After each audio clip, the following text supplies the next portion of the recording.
오늘 우리에게 주실 하나님 말씀은 구약 성경 레위기서입니다.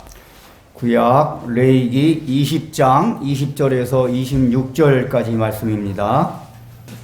20장 22절에서 26절까지입니다. 레위기는 읽기가 쉽지 않은 책입니다. 좀 어려움이 좀 있습니다. 왜냐하면 지금으로부터 3,500년 전에 그 상황 현실을 배경으로 기록이 되어진 책이기 때문에 그렇습니다. 지금으로부터 3,500년 전이면 선사시대입니다, 여러분. 시기적으로 따지면 청동기 시대가 막 시작할 즈음, 그때쯤으로 이해하시면 괜찮을 것 같습니다. 그렇게 오늘날 우리와의 시간의 차이가 간격이 크다 보니까 당연히 생각의 차이가 있는 것이고, 생활 방식의 차이가 있는 것이고, 문화의 차이가 있는 것이죠. 그렇게 우리하고의 차이가 있다 보니까 레위기를 읽고 이해하는 것이 쉽지는 않습니다만은 그래도 레위기도 하나님의 말씀입니다. 아멘. 아멘. 네. 레위기가 특별히 우리가 생각하면 제사 드리고 짐승을 어떻게 잡고 이런 내용들 좀 많이 생각하지만 그런 내용들보다도 오히려 하나님과 우리와의 관계, 또 사람과 사람 간의 관계, 또 사람과 다른 생명들과의 관계에 대한 교훈들이 상당히 많이 기록이 되어 있습니다. 그래서 레위기를 실질적으로 잘 생각을 해보면 레위기 속에 사회, 경제, 정치, 문화에 관한 문제들을 레위기가 속속들이 잘 다루고 있다라는 사실을 알 수가 있습니다. 물론 레위기에는 제사 제도가 언급이 되어 있습니다. 그래서 짐승을 어떻게 잡아야 되고 제사는 어떻게 드려야 되고 등등의 내용들이 나와 있기는 합니다. 그러나 그 의미도 다시 또 잘 설명이 되어 있고 그걸 기반으로 우리의 일상의 삶에서 우리가 어떻게 생활해야 될지에 대한 설명들이 레위기에 제시되어 있기 때문에 레위기에 대한 내용의 중요한 것들을 오늘 우리가 익숙한 용어들로 좀 표현을 해보면 레위기는 공정의 문제를 다루어 줍니다.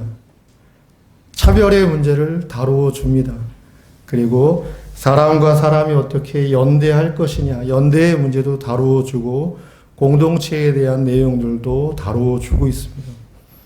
그러니 레위기도 참 귀하고 의미가 있는 하나님의 말씀이다 생각합니다. 레위기라고 하는 이 원래의 히브리어의 제목은 바이크라라고 하는 겁니다. 이 바이크라라고 하는 것은 그가 부르셨다라고 하는 겁니다. 그래서 레위기라고 하는 책의 원 제목이 그가 부르셨다라고 하는 게 원 제목입니다. 그래서 레위기의 가장 중요한 핵심의 주제가 거룩이 되어지는 겁니다. 오늘 26절 다시 한번 제가 읽어보겠습니다. 너희는 나에게 거룩할지어다. 이는 나 여호와가 거룩하고 내가 또 너희를 나의 소유로 삼으려고 너희를 만민 중에서 구별하였음이니라 라고 말씀해 주고 있습니다. 순서를 제가 조금 조정해서 다시 한번 읽어보겠습니다. 나 여호와는 거룩하다.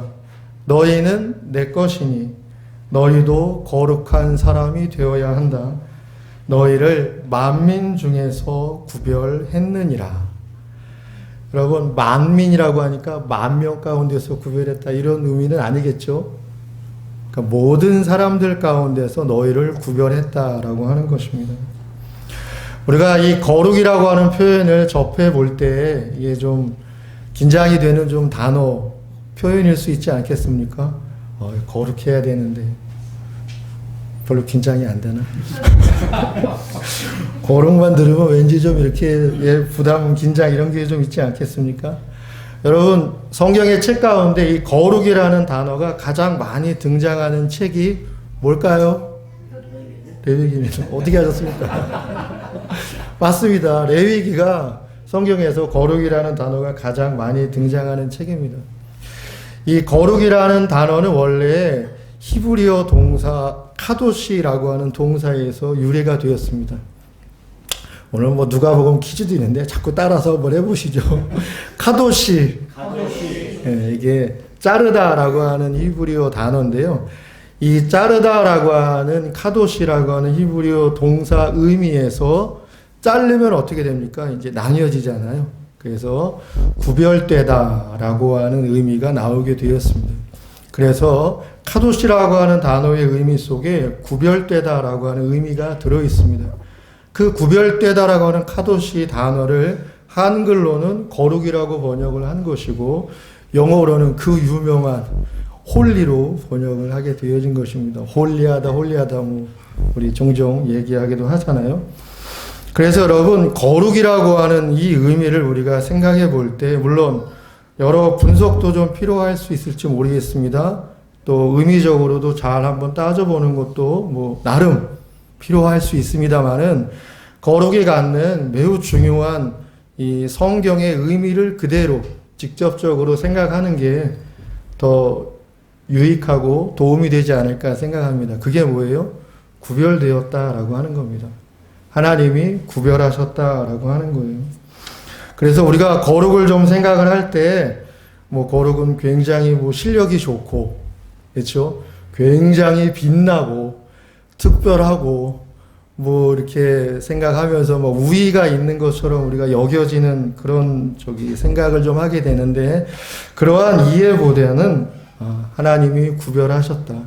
저도 여러분도 또 이 시간에 함께 하나님 예배하는 모든 믿음 있는 진실한 사람들은 하나님께서 구별하신 게 아니겠습니까? 그래서 거룩을 그렇게 우리가 생각해 보는 것이 필요하다. 그래서 오늘 26절 말씀에 보면 너희를 만민 중에서 모든 사람 중에서 곁들이자면 모든 세상 중에서 너희를 구별하였다라고 말씀해 주고 있는 것입니다. 그렇게 생각을 좀 해본다면 거룩이라고 하는 단어는 관계적인 용어입니다. 관계적인 용어예요. 하나님도 우리를 위해서 구별되어 주셨습니다. 그리고 우리도 하나님을 위해서 구별되어지는 거죠. 그래서 하나님께서 나도 거룩하니 너도 거룩해라. 나도 구별되었으니 너도 구별되어라. 라고 말씀해 주고 있는 겁니다. 하나님은 유일하신 존재이시잖아요. 하나님은 뭐하고 구별되어야 될 상황이나 비교에 어떤 것이 있을 수 있습니까? 전혀 없죠. 유일하신 하나님입니다. 하나님에게는 뭐가 부족하거나 모자라거나 채워져야 하거나 필요로 하거나 이런 것들이 전혀 없으시잖아요. 그러니까 사실 하나님에게는 구별이라고 하는 이 표현이나 적용이 뭐 의미 없습니다. 그럼에도 불구하고 하나님께서 내가 구별되었다 라고 말씀하시는 이유는 무엇입니까? 100% 우리를 위해서 하나님께서 그렇게 자신을 제시하고 표현해 주시는 거죠. 내가 너를 위해서 나를 구별했어. 그러니 너희들도 나를 믿고 나를 위해서 구별되어진 사람이 되어라 라고 말씀해 주는 것입니다. 인생에 대해서 아주 대표적인 성경 말씀의 교훈이 산상수훈의 말씀입니다. 마태복음 5장부터 7장을 산상수훈이라고 하죠.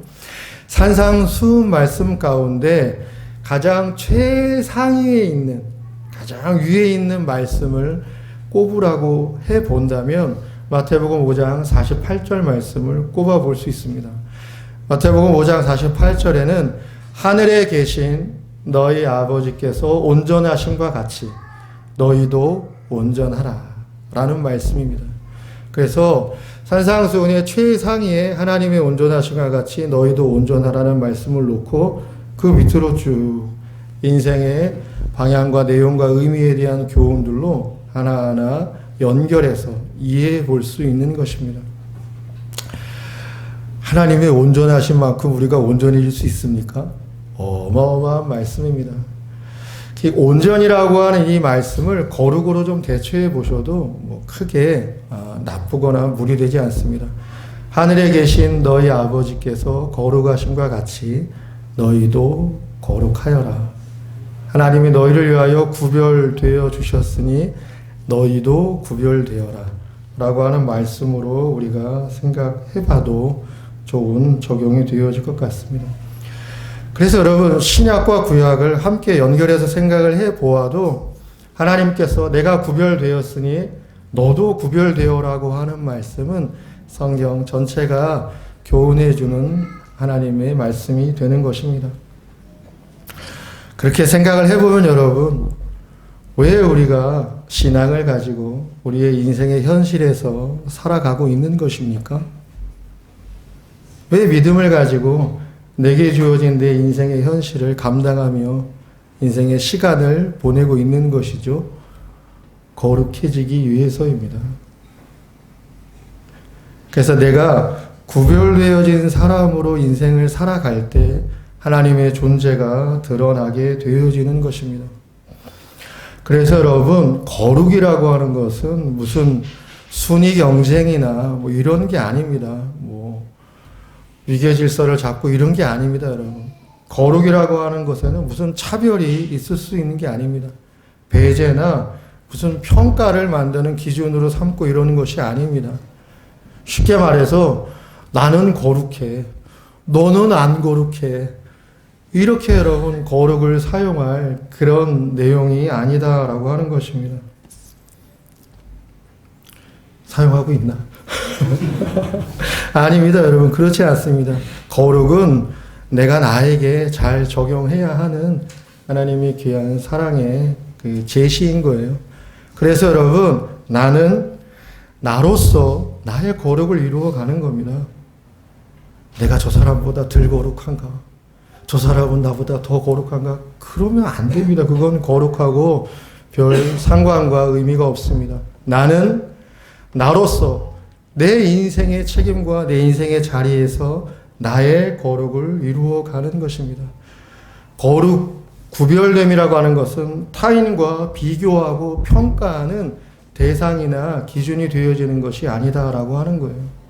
그래서 여러분, 내가 나의 삶의 자리에서 나의 거룩을 이루어 가기 때문에 내 주변의 사람들과의 관계를 생각하는 겁니다. 내가 살아가는 나의 삶의 환경을 생각하는 것입니다. 그래서 사랑하는 남편들이요, 아내에게 잘해야 하는 것입니다. 아멘. 네. 사랑하는 아내분들이요, 남편에게 잘해야 하는 것입니다. 부모는 부모로서, 자식은 자식으로서 잘해야 됩니다.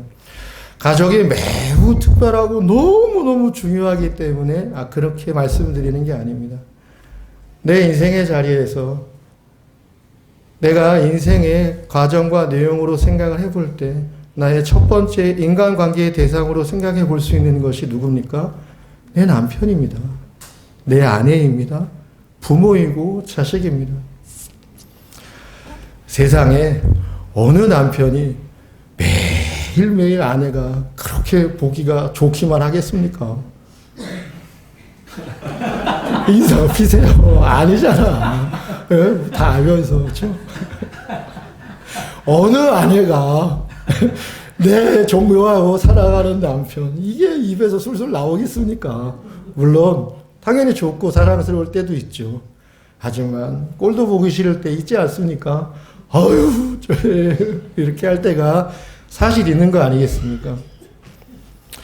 그래도 여러분, 우리가 하나님의 은혜로 만나고 가족과 또 가정을 세워나가야 할 소명이 있는 것입니다. 그래서 이해하고 또 뭐 필요하면 또 인내도 하고 헤아리고 하면서 남편으로서, 아내로서, 부모로서, 자식으로서 잘 하는 것입니다. 왜? 내가 구별되었으니까. 세상에 말하는 어떠한 세속의 내용이나 흐름에 따라서 살지 않아야 하기 때문에 그런 것입니다.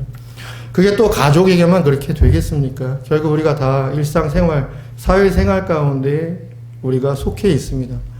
누군가를 만나게 되어 있고 그 누군가의 관계 안에서 살아갑니다. 뭐 세상에는 상하질서, 위계질서도 엄연히 있는 것이니까 뭐 윗사람도 있고 동료도 있고 아랫사람도 있고 또 여러 사람들이 있는 것입니다. 그 사람들에게도 생각을 하면서 우리가 조심스러운 태도들을 잘 갖는 것이죠. 또 내가 살아가는 내 인생의 환경과 형편과 조건들이 있지 않습니까? 다 천편일률적이지만은 않습니다. 오늘의 내 상황이 반드시 너의 그 상황은 아닌 것이죠. 나의 상황, 나의 환경, 나의 조건은 나의 자리인 것입니다.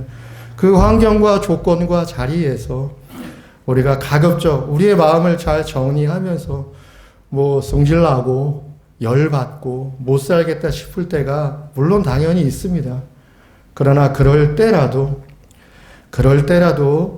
하나님의 은혜가 있음을 믿고 하나님의 인도하심이 있음을 믿고 삶의 자리를 버텨내 가는 거, 또 할 수 있으면 내가 한 걸음의 노력을 할 수 있는 자리가 있으면 좀 노력해 보는 것, 그런 것이 여러분 결국 구별되어진 거룩의 삶의 자리가 아니냐라고 생각되어집니다. 자신의 삶의 그 현실의 자리에서 구별시켜 나아가는 것, 하나님의 사람답게, 그것이 여러분 오늘 레위기 20장 26절에 내가 거룩하니 너희들도 거룩한 사람이 되어야 한다라고 하는 실질적인 의미가 되는 겁니다. 그리고 여러분, 이것은 레위기의 말씀뿐만이 아닙니다.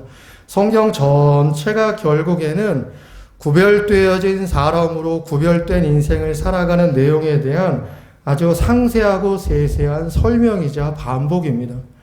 구약에서만 이 말씀이 나옵니까? 아니요. 신약에도 당연히 등장하는 것입니다. 예수님이 잡히시기 마지막 밤에 만찬을 베푸시면서 예수님이 요한복음 14장 15절에서 이렇게 말씀하셨습니다.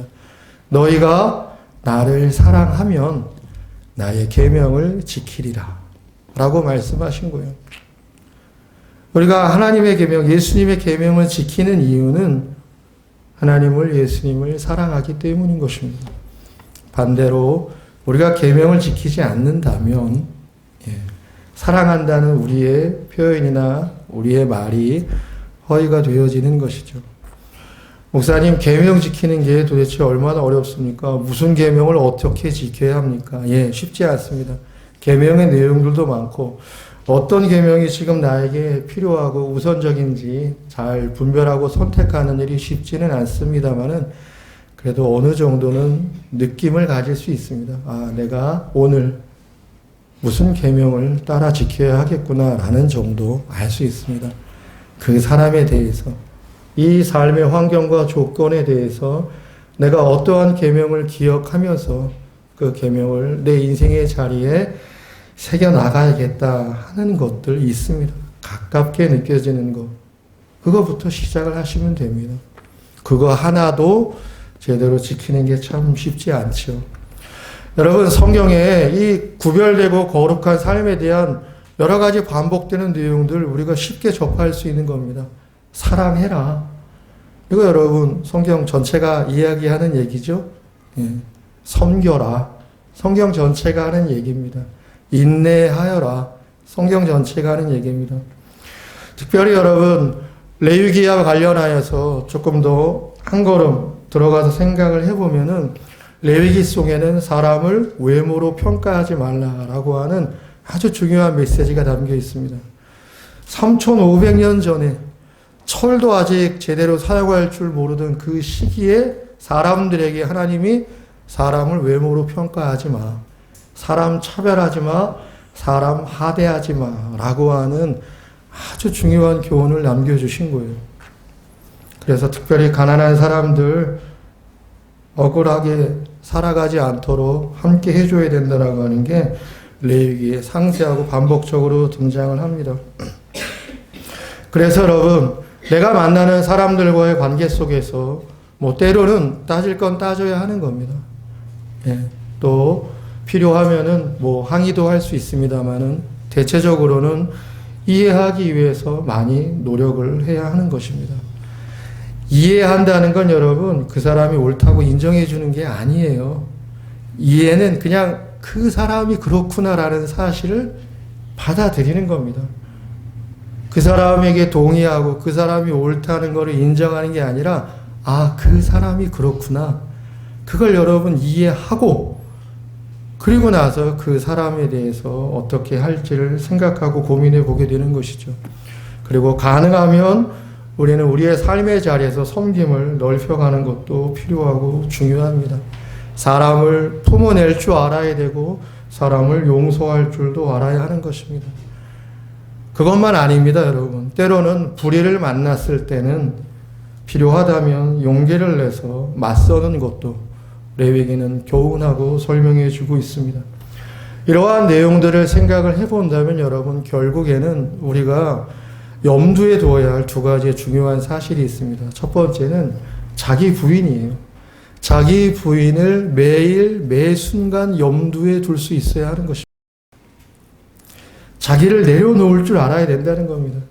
자기를 지켜야 할 때도 있고 자기를 내세워야 할 때도 분명히 있습니다. 그러나 대체적으로는 자기를 내려놓고 자기를 부인해야 할 때가 참 여러 번 많이 있습니다. 그리고 속상하고 하기 싫고 분노심이 치밀어 오를 때가 있는 법이죠. 그럴 때 여러분, 자기를 자제할 수 있어야 하는 것입니다. 자기를 부인하라고 하는 성경의 말씀, 자기를 낮추라고 하는 하나님의 말씀을 생각을 하면서 자기를 잘 진정시킬 수 있는 것이 구별되어진 사람의 길이다라고 하는 것입니다. 또 하나는 여러분, 자기 십자가입니다. 근데 여러분, 종종 자기 십자가가 타인을 향한 비방과 공격거리로 이용될 때가 있습니다. 어휴, 저 인간, 저거 내 십자가야. 아닙니다, 여러분. 자기 십자가는 그냥 나의 십자가예요. 타인이 나의 십자가가 되어지는 일은 없습니다. 어휴, 저거 원수인데요. 저희 웬스팅이 제가 어떻게 합니까? 저거 내 십자가입니다. 아닙니다, 여러분. 그 사람을 향하여 갖는 지금의 나의 감정과 생각, 그 상태가 나의 십자가인 거예요. 그래서 여러분, 자기 십자가는 절대로 타인을 향하지 않습니다. 자기 십자가는 자기를 향하는 거예요. 나의 십자가인 것입니다. 그래서 나의 십자가를 우선 내가 지는 것입니다. 그리고 나서 그 골칫, 그 힘듦, 그 부담의 대상을 생각하며 하나님의 은혜와 뜻을 구해 나아가는 것입니다. 그렇게 매일 매 순간 자기 부인, 자기 내려놓음, 그리고 그 안에서 자기가 수용하고 짊어져야 할 자기의 부담과 책임인 자기 십자가를 지어 나아갈 때 우리가 구별되고 거룩한 인생의 자리로 잘 걸어 나아갈 수 있지 않나 생각해 봅니다. 그래서 여러분, 다시 잘 주목해 보십시오. 오늘 말씀 가운데 너희를 그 사람에게서, 너희를 그 환경에서 내가 구별했다, 이렇게 얘기하지 않으시죠? 너희를 만민 중에서, 모든 사람 중에서, 모든 환경 중에서 구별했다라고 하는 겁니다. 그래서 어떤 환경, 어떤 대상이 나와 관계와 영향이 있다 하더라도 그 안에서 우리의 책임을 잘 생각하고 있지 않아야만 하겠습니다. 그런 차원에서 여러분, 22절 한번 보도록 하겠습니다. 22절에 보면 너희는 나의 모든 규례와 법도를 지켜 행하라, 이렇게 되어 있습니다. 아, 이거 참 얼마나 부담스러운 말씀입니까? 그냥 규례와 법도를 잘 지켜라, 뭐 이래도 모르겠는데 그 앞에 모든이 붙어 있습니다. 나의 모든 규례와 법도를 지켜서 행하라. 왜 이렇게 말씀을 하십니까? 너희를 만민 중에서 구별하여 내었기 때문에 너희가 모든 규례와 법도를 잘 지켜 행해 나가야 한다는 것입니다. 이것이 여러분, 하나님을 위한 것입니까? 하나님에게 무슨 부족과 필요와 모자람이 있습니까? 아니죠. 모든 규례와 법도를 지켜 행하는 것에 대한 부담이 없지는 않지만 결국 이것은 우리의 인생을 향한 하나님의 친절하신 배려입니다. 하나님이 사랑하기 때문에, 우리에게 주목과 관심을 가지고 계시기 때문에 이렇게 말씀을 하고 계시는 것이죠. 그래서 하나님의 이 말씀을 우리가 잘 생각해 보는 게 되게 중요합니다. 규례와 법도라고 하는 것은 결국 율법을 말하는 것입니다. 율법입니다, 여러분. 율법 하나님의 말씀 아닙니까? 중요하고 의미가 있습니다. 근데 여러분, 율법이 우리 가운데 좀 부정적이고 좋지 않은 뉘앙스가 좀 있습니다. 그게 여러분, 율법이 문제가 있기 때문에 그런 것입니까? 절대 그렇지 않습니다. 그러면 어쩌다가 율법에 그런 부정적인 뉘앙스가 생기게 되어졌느냐? 율법을 악용해서 자기의 권력 유지의 수단으로 삼았던 종교 지도자들, 권력자들의 악행 때문에 그러는 것입니다. 또한 그 악행의 카테고리 안에 의식적이든 무의식적이든 적극적이든 소극적이든 그 악행의 카테고리에 그냥 머물러서 함께 있었던 많은 사람들의 비겁함 때문에 율법이 부정적이고 잘못된 것이라고 하는 뉘앙스를 우리가 갖게 된 거예요. 율법도 하나님의 말씀 아닙니까? 하나님의 말씀에 틀리고 잘못되고 오류가 어디에 있겠습니까? 율법도 엄연하게 인간의 인생 가운데 주신 하나님의 진리의 교훈인 것입니다. 그래서 율법을 대할 때 율법을 주신 하나님의 마음과 의도를 잘 헤아리면서 읽어야 하는 것입니다. 물론 여러분 간격의 차이가 굉장히 큽니다. 3,500년, 3,000년 정도 우리와의 시간의 차이가 있기 때문에 그 당시를 살았던 사람들의 생활의 방식과 환경의 조건 안에서 주어진 내용과 지금의 우리 내용과는 일맥으로 바로 다이렉트로 연결될 수는 없습니다. 그러나 왜 그렇게 의도하셨는지, 왜 그런 말씀으로 그 당시에 그 사람들에게 이렇게 해라, 하지 말아라, 이거는 순종해라, 이거는 지켜라, 이것은 금해라 라고 이야기하셨는지를 우리가 좀 생각을 해본다면 하나님의 마음과 의도를 헤아려 볼 수 있다라고 하는 것입니다. 율법이 말하는 바는 인생이 살아야 할 인생의 자리가 무엇인지를 잘 안내하고 설명해 주는 것입니다. 인생의 목적이 어디를 향해 가야 하는지를 잘 알려주고 그리고 그것을 실천하면서 살아갈 때 네 인생에 기쁨이 있고 평안이 있을 거야 라고 하는 하나님의 약속의 말씀이고 우리가 살아내야 할 진리의 하나님의 교훈인 것입니다.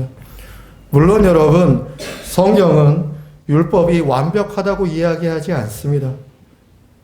완전한 것이라고 이야기하지 않습니다. 그래서 엄연히 율법에는 한계가 있다라고 하는 설명 성경에 분명히 나와 있습니다. 그렇다고 해서 율법을 폐기시켜야 한다든지 율법이 아예 아무 소용도 없는 이런 것이라든지 라고 하는 이야기를 하지 않는다라고 하는 걸 우리가 잘 생각해 봐야 합니다. 그래서 오늘 레위기 20장 22절에 나와 있는 너희는 나의 모든 규례와 법도를 지켜 행하라 라고 하는 이것도 하나님의 말씀, 하나님의 진리다라고 하는 것입니다. 하나님이 주신 인생의 규례입니다. 사람 됨됨이의 법도입니다. 그래서 그걸 잘 생각하고 풀어볼 수 있어야 한다는 것이죠. 그러한 차원에서 여러분 구약을 잘 아는 것이 되게 중요합니다. 구약은 여러분 1500년의 기간을 담아내고 있는 굉장히 긴 시간의 내용이 담겨 있는 책입니다. 그러면 여러분 1500년의 기간 동안에 얼마나 많은 사람들의 인생의 이야기가 들어가 있겠습니까? 이 사람, 저 사람, 수많은 사건, 사고들의 내용들이 구약의 39권의 책에 하나님의 말씀으로 들어가 있는 것입니다. 어렵기만 한 것이 아니라 각양각색의 다양한 사람들을 만날 수 있고 그 사람들의 인생의 이야기를 접해볼 수 있고 잘한 일, 못한 일, 자랑스러운 일, 치졸하고 치사하고 부끄러운 일, 수많은 일들이 구약의 내용 속에 들어가 있습니다. 여러분 구약 39권은 유대교도 하나님의 말씀으로 인정하고 캐톨릭도 하나님 말씀으로 인정하고 개신교도 하나님의 말씀으로 공통적으로 인정하는 매우 의미가 있는 책들입니다. 신약은 여러분 아주 중요하고 특별하죠. 그러나 예수님이 부활하신 이후에 한 50년 정도 상간으로 기록되어진 책입니다. 마태복음, 마가복음, 요한복음 제외하고는 다 편지입니다, 여러분. 급한 상황, 중요한 상황, 필요한 사람들에게 편지로 써서 그 상황, 그 사람들에게 중요한 예수의 교훈과 삶과 하나님의 내용들을 보낸 것입니다. 그러나 50년입니다. 그 50년을 폄하하는 것이 아니라 그 50년 동안에 많은 사람들의 인생의 모든 내용들을 담아내기에는 두 세대도 채 되지 못하잖아요. 그러나 구약은 무려 1500년입니다. 그래서 구약을 읽다 보면 여러분 굉장히 노골적인 얘기들 많이 나옵니다. 적나라한 인생의 이야기들 다 나옵니다. 대놓고 솔직하게 말씀드리냐면 인간이 인간으로서 그 극한으로 할 수 있는 모든 일들의 사건, 사고들은 다 나와 있습니다.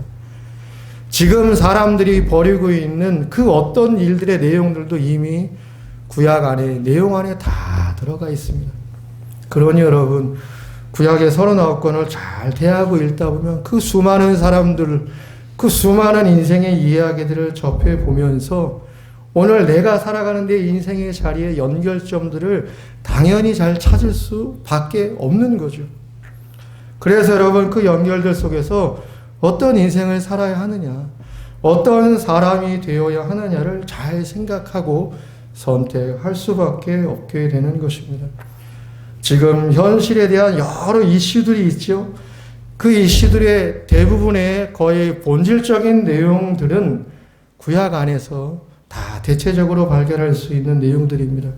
문제의식들, 올바른 해결의 길들이 어떻게 되어질까라는 것들을 충분히 구약 안에서 구약의 시기를 살아갔던 사람들과 사람들의 인생 속에서 살펴보고 알 수 있다라고 하는 것입니다. 그 가운데 한 예가 오늘 본문 가운데 등장하는데 그 내용이 25절입니다. 제가 한번 읽어보겠습니다. 너희는 짐승이 정하고 부정함과 새가 정하고 부정함을 구별하고 내가 너희를 위하여 부정한 것으로 구별한 짐승이나 새나 땅에 기는 것들로 너희 몸을 더럽히지 말라. 이렇게 되어 있습니다. 25절에 너희 몸을 더럽히지 말라라고 되어 있습니다. 이것이 만민 중에서 너희를 구별했다는 내용으로 오늘 제가 사본 본문 안에 나와 있는 교훈입니다. 근데 여러분, 이 25절에는 짐승의 정함과 부정함이 등장을 합니다. 이 구체적인 내용은 사실 레위기 11장에 등장합니다. 레위기 11장을 쭉 읽다 보면 어떤 짐승은 정해, 어떤 짐승은 부정해. 그래서 정한 음식은 먹어도 돼. 부정한 음식은 먹지 마. 이렇게 되는 겁니다. 이 정하다, 부정하다는 조금 이따 한번 설명을 드리겠고요. 결국에는 이 짐승의 문제는 음식 문제를 다루는 거예요. 먹는 문제 참 중요하지 않습니까? 그래서 짐승이 정하다, 부정하다, 이게 여러분 중점이 아니라 그래서 이건 먹어도 돼. 이건 먹지 마. 이렇게 여러분 하나님이 선별해 주시는 겁니다. 사람이 살아가는데 가장 중요한 것은 음식입니다. 사람이 활동을 한다는 것은 음식을 먹고 소비하는 것, 그것을 그대로 의미하는 것입니다. 그러므로 음식은 대단히 중요한 인간 생활의 요소일 수밖에 없죠. 음식은 문화입니다. 그렇죠? 음식이 문화라고 하는 이 설명이 왜 중요하냐? 음식 문화 가운데 아주 원시적인 게 있고 음식 문화 가운데 고급 문화가 있다라고 하면서 음식 문화를 이렇게 구별하는 것은 굉장한 착각입니다. 무지이자 오만입니다. 음식의 문화라고 하는 것은 그 시대 그 환경 안에서 살아갔던 사람들의 삶의 방식일 뿐이에요.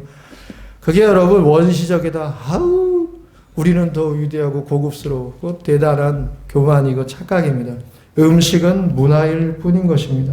그런데 여러분, 그 내용 가운데 하나님께서 어떤 음식은 먹어도 되지만 어떤 음식은 먹어서는 안 된다라고 하는 선별을 해 놓으신 게 레위기 11장에 등장을 하는데요. 왜 그러면 음식의 문제가 일상생활의 첫 번째 요소로 등장을 하게 되느냐? 음식은 물론 혼밥을 할 때도 있습니다. 혼자 먹을 때도 물론 있죠. 그러나 음식은 기본적으로 함께 나누어서 먹는 것입니다. 그렇죠? 가끔 혼자 먹을 때도 있습니다. 그거 너무 따지지 마시고 음식은 기본적으로 같이 나누어서 먹는 게 음식입니다. 그래서 음식은 사람과 사람의 관계 형성의 시작과 출발을 이루고 만들어내는 그러한 교훈과 의미가 있는 것입니다. 음식에는 그래서 여러분 삶의 방식, 생활의 형식, 관계 형성의 출발이 음식을 통해서 이루어진다라고 하는 것입니다. 그래서 여러분 다시 한번 잘 생각을 해보면 짐승이 정하다 부정하다 하나님이 정하신 것은 곧 음식의 문제이고, 음식의 문제는 음식 그 자체라고 하기보다는 음식에서 비롯되어지는 삶의 형식, 인간관계의 형성의 내용에 관한 교훈으로 하나님께서 음식의 문제를 다루고 계신다는 것을 우리가 잘 알아야 하는 것입니다. 그래서 음식을 통하여서 하나님의 존재들이 이 세상의 정신과 세상의 문화에 휘둘리고 오염되지 않도록 하나님께서 조초해 주신 하나님의 열심 있는 사랑이 레위기 11장에 오늘 그리고 25절에 짐승이 부정하다 정하다라고 하는 선별의 교훈의 의미가 되어지겠습니다. 여러분, 하나님이 야 니들이 알아서 한번 잘 해봐, 그렇게 하시면 더 좋았을까요? 또 좋았을 것처럼 표정 지으시네.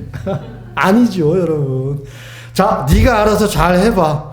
그거 여러분 무관심하고 무책임한 거 아닙니까? 부모가 여러분 자식에게 야, 네가 알아서 해. 네 일이잖아. 뭐 그렇게 이야기할 경우와 상황이 물론 있죠. 하지만 부모라면 그렇게 얘기하고 돌아서 다 30분 있다가 일로 와봐. 그게 아니지 않니? 설명을 해줘야 되지 않겠습니까? 그런 겁니다, 여러분. 하나님이 네 일이니까 네가 알아서 해봐, 이렇게 얘기하지 않고 이것저것 구체적으로 상세적으로 할 거 하지 말 거 이야기하는 건 우리를 억압하거나 우리를 불편하게 하는 게 아닙니다. 정말 우리를 위해서 삶의 자리들을 마련하고 인도해 주시려고 하는 것이다 라고 하는 겁니다. 그래서 여러분 레위기를 좀 살펴보면 레위기 1장부터 10장까지가 제사제도에 대한 내용이에요. 그리고 제사장 제도에 관한 내용입니다. 제사장은 여러분 3장밖에 나오지 않아요. 그 레위 지파를 제사장으로 세워라. 근데 여러분 여기도 중요한 게 있습니다. 제사장이 그래도 중요하고 의미 있는 그 역할이지 않습니까? 책임이지 않습니까? 그걸 여러분 레위 지파가 맡으니까 우리는 야, 레위 지파는 실력이 좋은가 봐, 레위 지파는 괜찮은 사람들인가 봐. 아닙니다, 여러분. 형편없는 사람들이었습니다. 창세기 49장에 야곱이 죽으면서 유언할 때 레위 지파를 향해서 니들이 얼마나 포악한 놈들이냐라고 책망하면서 유언을 남긴 족속이에요. 물론 잘한 적도 물론 있죠. 그래서 여러분 레위 지파가 제사장으로 세워졌다는 것, 특별하고 실력 있고 수준이 있어서 하나님이 세웠다? 절대 그렇지 않습니다, 여러분. 하나님이 소명으로 맡겨주신 거예요. 그걸 여러분 오늘 우리 시대에도 잘 생각해야 됩니다. 모두가 다 하나님의 소명을 받은 자로서 자기 인생의 책임을 지고 사는 거지, 위에 사람 있고 아래 사람 있고 이런 식으로 나누고 구별하는 것이 매우 하나님의 뜻에 맞지 않는다. 여러분 1장부터 7장이 제사제도입니다. 그렇죠? 오늘날로 치면 예배를 잘 드려야 된다라고 하는 거잖아요. 근데 여러분 그 다음부터가 무슨 내용이냐? 레위기 11장부터 15장이 일상생활에 관한 내용이에요. 사회적인 거, 경제적인 거, 인간과 인간의 문제를 다루고 있습니다. 그래서 예배를 잘 드린다는 게 뭐냐? 우리가 이렇게 주일날 와서 예배 참석합니다. 예배 드립니다. 말씀도 듣습니다. 마음의 어떤 심지를 가지고 말씀 하나 붙들고 갑니다. 예배 잘 드리는 거죠. 그걸로 땡! 이게 아니라는 겁니다. 예배를 잘 드린다라고 하는 것은 결국에는 일상생활의 자리에서 예배자답게, 예배 잘 드린 내용답게 살아간다라고 하는 것을 말하는 거예요. 그 레위기도 여러분 11장부터는 온통 다 일상생활에 대한, 사람과 사람의 관계에 대한 여러 가지 내용들에 대한 교훈입니다. 그 중간에 여러분 16장에 죄를 용서해주는 대속죄일이 나옵니다. 우리가 예배를 잘 드렸다고 해서 노력하면서 잘 살아간다고 해서 우리가 실패하지 않습니까? 우리가 실수하지 않습니까? 당연히 실수하고 실패하고 또 망각하고 그럽니다. 그래서 여러분 레위기의 가장 중요한 게 중간에 딱 위치한 16장, 하나님이 용서하신다라고 하는 대속죄에 관한 하나님의 교훈이 되는 것입니다. 그 나머지는 결국 여러분 일상의 삶에서 내가 나의 거룩을 이루어가는 내용으로서, 사람과 사람이 관계 맺는 내용으로서, 환경과 현실 안에서 살아가는 삶의 자리로서의 교훈들이 등장을 하는 것입니다. 정결하다, 부정하다라고 하는 거 이제 조금 다루어 보면요. 정결하다라고 하는 히브리어 단어는 타하르, 부정하다는 타메라고 하는 단어입니다. 이 타하르, 타메, 즉 정결하다, 부정하다라고 하는 게 우리가 생각할 때는 정결하면 깨끗하고 부정하면 더러운 거니까 정결한 건 좋은 거고 부정한 건 나쁜 거야 이렇게 생각을 하는데 이게 좀 어렵기는 합니다. 그러나 여러분 성경의 교훈과 기준을 따라서 단순하게 말씀을 드리자면 하나님께 가까이 가도록 하는 것은 타하르, 정결한 것입니다. 하나님으로부터 멀어지게 하는 것은 탐에 부정한 것입니다. 하나님께서 그 시대의 그 생활의 환경 안에서 하나님께 가까이 가게 하는 짐승들을 가리켜서 정하다라고 선별하신 겁니다. 하나님께 멀어질 수 있게 한 것들에 관하여서 탐에 부정하다라고 선별하신 겁니다. 그래서 먹을 것과 먹지 않을 것을 하나님이 선별하신 겁니다. 예를 들면 돼지고기는 먹지 말라고 하셨습니다.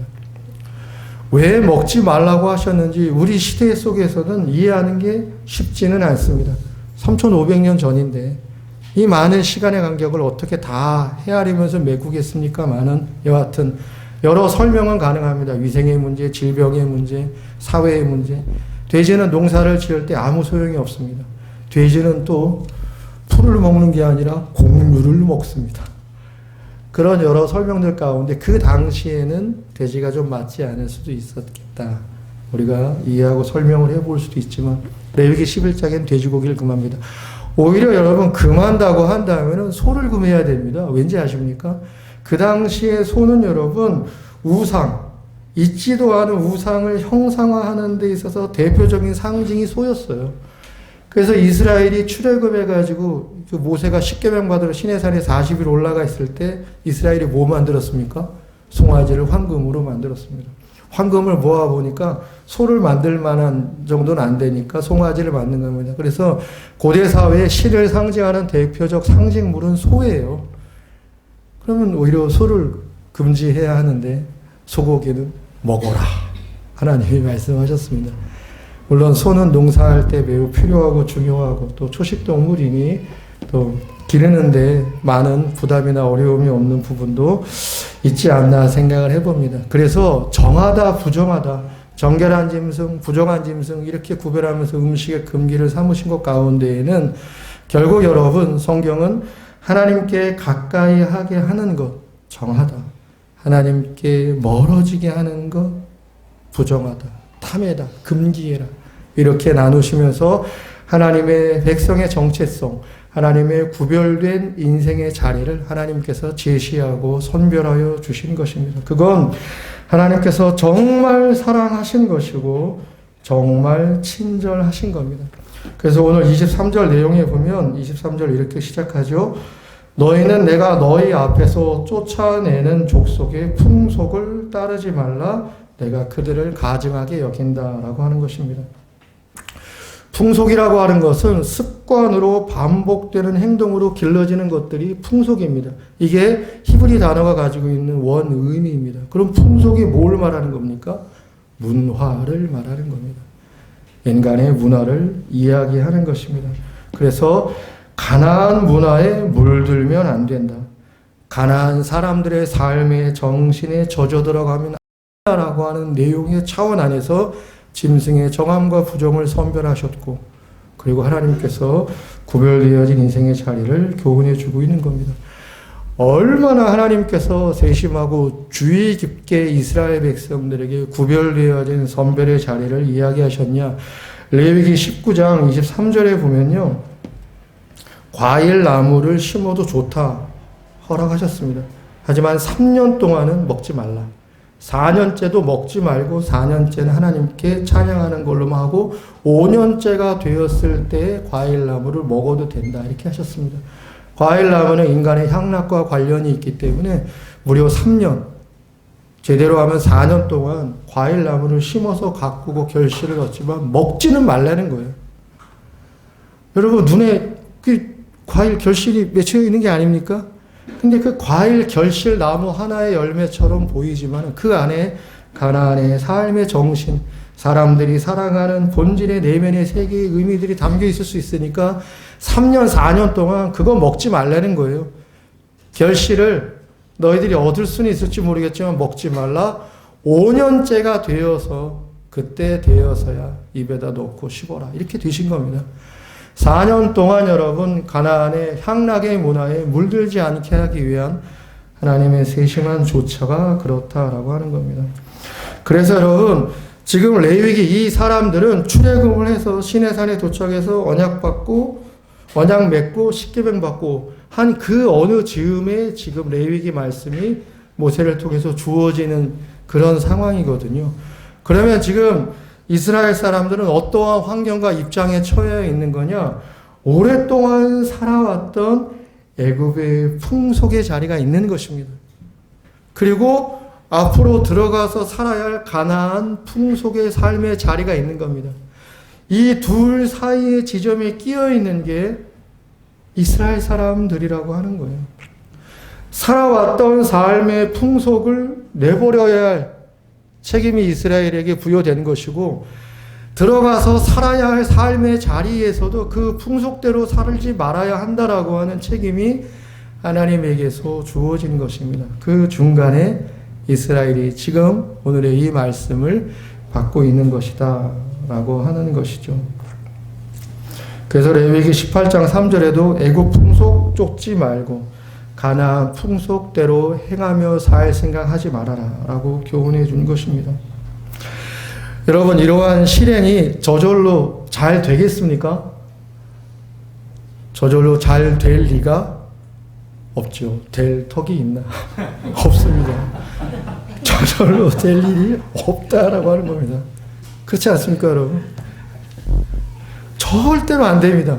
그래서 여러분 많은 노력과 결심과 수고가 필요한 것입니다. 왜 그렇습니까 여러분? 여러분 이게 이스라엘이 중간에 껴있기만 하니까 이거 이스라엘인가 보네. 그렇지 않습니다. 저와 여러분 우리 모두도 그대로 적용되는 겁니다. 사람은 자기가 살아온 대로 살아가게 되어 있습니다. 앞으로는 살고 싶은 대로 살게 되어 있습니다. 그렇죠? 내가 살아온 게 나에게 익숙하고 편하고 즐겁습니다. 그럼 그대로 그냥 사는 거예요. 앞으로는 어떤 일, 어떤 조건이 내 삶의 자리가 될지 모르지만 나 이렇게 살고 싶어 라고 자기 생각을 앞날에다가 툭 던져놓으면 그때까지 살아있을지는 장담하지 못하지만 정상적이라면 살아있겠죠. 그럼 던져놓은 그 생각대로 자기 삶을 살게 되어 있는 겁니다. 살아온 대로 살아가고 살고 싶은 대로 사는 게 인간이고 인생인데 그 중간에 껴있는 내가 살아온 대로 살아온 삶을 끊어내고 살고 싶은 대로 하는 삶을 내려놓고 살아야 할 삶으로 자기 삶을 이끌어내는 것이 이게 밥 먹듯이 그냥 저절로 수월하게 될 수 있는 일이겠느냐라고 하는 것입니다. 그래서 자기를 잘 점검하고 되돌아보는 양심의 자리가 굉장히 중요한 것입니다. 재수가 없어서 내 인생에 어떠한 환경과 자리가 초래되었다라고 생각하실지라도 그러지 말고 남 탓하지 말고 또 어떤 조건에 여러분의 마음이나 감정을 실어가지고 거기에다가 투사해서 억울해하지 마시고 내가 살아온 내 삶의 걸음과 자취와 흔적은 분명히 기억되고 남아있으니 자기를 되돌아보는 것입니다. 그래서 자기가 살아온 삶의 자리에서 내가 제대로 구별하지 못하였던 살아온 대로 살아왔던 삶의 흔적과 자리가 있다면 고쳐 나아가는 것입니다. 거기에서 비롯되어진 언어의 습관이 있다면 말 고쳐야죠. 쉽지 않습니다. 행동의 습관이 있다면 고치는 것입니다. 어떤 태도가 있다면 그것도 고쳐 나아가는 것입니다. 살아야 할 삶에서 내가 지금 나를 돌아볼 때 나에게 유혹과 위기가 될 수 있는 것들은 충분히 헤아려 볼 수 있습니다. 각자 자기에게 유혹과 위기가 될 수 있는 것쯤이야 여러분 양심의 거울을 활짝 한번 젖혀보면 알 수 있습니다. 그래서 여러분 앞으로 내가 살아야 할 삶의 자리에서 구별해야 될 인생의 자리가 있다고 한다면 그 자리를 놓고 고민을 하고 따져보면서 앞으로 어떻게 인생을 살아갈 것인가에 대한 생각을 잘 정리하고 세워가야 하는 것입니다. 절대로 쉬울 수가 없습니다. 습관으로 이미 자기화되어져 있는 내 인생의 그 자리에 그 거목같이 뿌리 깊이 내려져 있는 자기화의 인생의 자리를 무슨 수로 완전하게 정리하고 뽑아내겠습니까마는 뽑으려고 할 때 하나님께서 은혜 주시고 도움을 주시는 겁니다. 극복해 나아가는 신앙, 믿음을 가질 수 있어야만 하겠습니다. 그래서 부단히 노력해야 합니다. 부단한 수고가 수반될 수밖에 없습니다. 물론 여러분, 노력하고 수고한다고 해서 반드시 잘 되느냐? 꼭 그렇지만도 않습니다. 실수할 때 있고, 하기 싫을 때 있어서 미룰 때 있고, 또 실패할 때도 있습니다. 그러나 그럴 때라도 여러분, 다시 일어서서 앞으로 나아가려고 하는 용기를 가지셔야 합니다. 그 용기를 갖는 것이 믿음인 것입니다. 그래서 하나님을 향한 절대 믿음 안에서, 절대 믿음 무엇입니까? 하나님 살아계신다. 하나님 내 인생을 책임지고 보호하고 구원하고 인도해 주신다. 그게 하나님에 대한 절대 믿음이에요. 뭐 다른 게 있겠습니까? 절대 하나님 나를 포기하고 버리고 팽개치지 않는다. 내 환경이 이러하더라도 하나님은 나의 주인이고 내 삶의 보호자요 책임자요 나의 아버지이시니 내 인생과 동행하신다라고 하는 믿음 안에서 성경적인 인생관을 갖는 겁니다. 그리고 성경적인 인생관의 시선으로 자기 인생의 자리를 조망해낼 수 있어야 됩니다. 이건 여러분이 해야 되는 거예요. 이건 내가 해야 됩니다. 내 인생의 자리인데 이걸 누가 대신 돋보기들이 되고 안경들이 되고 하겠습니까? 내 인생의 자리를 성경적 인생관으로 조망하며 비춰볼 수 있는 책임은 내 책임입니다. 내가 해야 하는 것입니다. 그렇게 여러분, 자기의 인생의 자리를 성경적 인생관으로 비춰보면서 자기가 살아내야 할, 자기가 걸어야 할 인생의 길을 끌고 나아갈 수 있어야 하겠다라고 하는 것입니다. 그렇게 하면 24절에 나와 있는 대로 젖과 꿀이 흐르는 땅을 너희에게 주어 유업을 삼게 해주겠다. 하나님이 언약하신 겁니다. 그러나 그렇게 하지 않으면 22절 조금 다르게 읽어보면 가나안 땅이 너희를 토하여 내리라. 이렇게 되는 겁니다. 여기서 토한다는 건 여러분 어린아이가 왁 하고 토해내는 겁니다. 어린아이가 토할 때 먹지 못하니까 토하는 거고 있는 것까지 다 토하죠. 그렇게 여러분 하나님의 구별된 사람으로 구별된 인생의 자리를 비록 실수와 또 실패가 있다 할지라도 다시 딛고 일어나서 걸어가지 않으면 하나님께서 징계의 토함을 또 얘기해 주고 계시는 겁니다. 그런 차원에서 여러분 26절 말씀을 우리가 잘 음미해야 됩니다. 나 여호와는 거룩하다. 너희는 내 것이니 너희도 거룩한 사람이 되어야 한다. 나는 너희를 만민 중에서 모든 사람 중에서 이 세상의 모든 실존에서 구별하였다. 라고 선언해 주시는 겁니다. 구별하게 해줄 게 아닙니다. 이렇게 여기까지 오면 내가 구별시켜 줄 게 아닙니다. 애초부터 구별한 거예요. 여러분의 출발과 시작과 그 어느 시점부터 명확하게 하나님께서 여러분을 구별하신 겁니다. 여러분이 잘해서 그런 것도 아니고 여러분이 잘 못하니까 연기, 내일 모레 다시 와 이런 거 없습니다. 하나님을 여러분이 알고 믿고 깨달은 그 순간, 아니 훨씬 그 이전부터 하나님이 여러분을 구별하신 겁니다. 그러므로 세상의 현실은 언제나 세상의 현실일 뿐입니다. 세상의 현실은 늘 세상의 입장에서 그 현실을 우리 가운데 이야기할 뿐입니다. 세상의 입장에서 우리에게 요구하고 때로는 우리를 압박하는 것입니다. 우리 모두는 그러한 세상에 속해서 살아가고 있습니다. 세상의 한 멤버로서 세상 안에서 세상의 현실 속에서 살아가고 있는 것입니다. 그런데 세상의 멤버로서 세상 속에서 세상 안으로 살아가고 있는데 거기에서 구별되게 살아가야 한다라고 하는 것이 오늘 하나님의 말씀이자 우리 인생을 향한 하나님의 교훈의 진리다라고 하는 것입니다. 그 세상의 구조와 형식과 실존 안에서 여러분 자신을 빼어낼 수 있어야 합니다. 세상에 필요하고 좋은 것들이 있습니다. 세상에 유익한 것들이 왜 없습니까? 성경도 그런 거 다 인정하고 누리고 먹고 즐길 수 있는 것에 대한 허용이 있습니다. 그러나 여러분, 먼저 우선되어야 할 것이 무엇입니까? 여러분에게 정말로 안식과 휴식과 깨달음과 성찰과 인생의 바른 자리를 세워주고 깨닫게 해주는 것이 세상의 어떤 교훈입니까? 세상 사람들의 필요들입니까? 세상의 좋은 이야기들입니까? 세상의 좋은 문화들입니까? 그래서는 안 된다라고 하는 것입니다. 그런 것들도 필요하고 그런 것들도 유익하고 그러한 것들도 활용할 것에 대해서 성경이 금하거나 절대 안 된다라고 단죄하지 않습니다.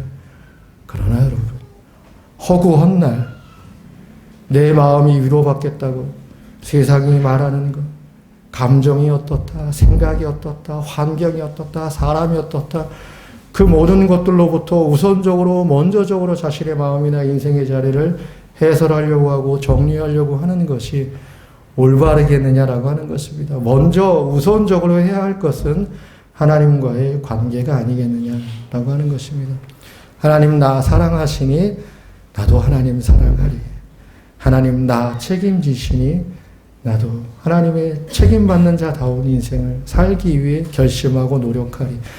이렇게 여러분, 하나님과의 관계 안에서 자신의 존재감과 자신이 살아야 할 인생의 무게와 책임의 내용들을 생각을 하면서 먼저 그 안에서 필요한 것들, 유익한 것들, 있어야 할 것들을 먼저 자기의 인생과 마음과 생각에 박아놓고, 그리고 여러분, 필요하다면 세상에 어떤 유익한 것도, 세상에 어떤 도움이 되는 것들도 처용되어져야 하는 것이지, 그 순서가 역전된다거나 하나님과의 관계 안에 우선의 모든 것들이 파탄난 상태라고 한다면 무엇이 유익하고 무엇이 그렇게 즐겁고 무엇이 그렇게 보람되어지겠냐라고 하는 것입니다. 이 세상에 인간으로 태어나 인간으로 사는 이상에는 누구나 다 자기의 인생을 자기에게 주어진 시간 안에서 살아내는 것입니다. 누구의 인생을 대신 산다라고 기만하거나 착각하면 안 됩니다.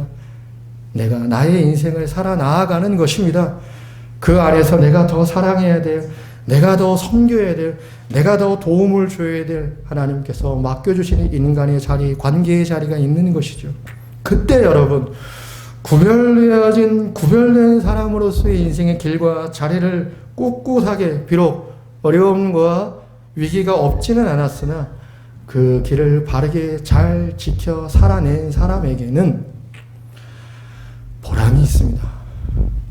그의 인생에는, 그가 어느 순간에는 자기 인생의 커튼의 문을 닫을 순간이 찾아오겠죠. 자기가 살아온 인생의 시간들을 되돌아보면 회한이 왜 안 들겠습니까? 모든 사람들이 맞닥뜨려야 될 인생의 실제의 자리는 인생의 마지막 회한입니다. 이렇게 살 것, 여기에서 모자랐구나, 이게 아쉽구나 라고 하는 게 왜 남지 않겠습니까마는, 그러나 구별된 인생을 살아가기 위해서 결심과 선택 속에서 노력하고 수고하며, 비록 단절된 순간이 없다고는 할 수 없습니다마는 그 단절을 다시 잇고 이어서 노력하며 수고하며 살아왔던 인생의 마지막 끝자락 속에서는 인생의 보람을 이야기하게 되어 있는 것입니다. 부족과 연약과 모자람이 없다 할 수는 없으나 내 인생 보람이 있었다. 내 인생 의미 있었다. 내 인생 참 감사한 인생이었다라고 하나님 앞과 자기 자신 앞에서 자기 스스로가 자기 인생을 생각하고 정리해낼 수 있는 것입니다. 그것이 하나님께서 주시는 인생의 축복의 자리가 아닐까 생각합니다. 여러분 모두 용기 내시고 분발하셔서 구별됨의 인생의 자리를 잘 지키고 세워가실 수 있게 되어지기를 간절히 소망합니다.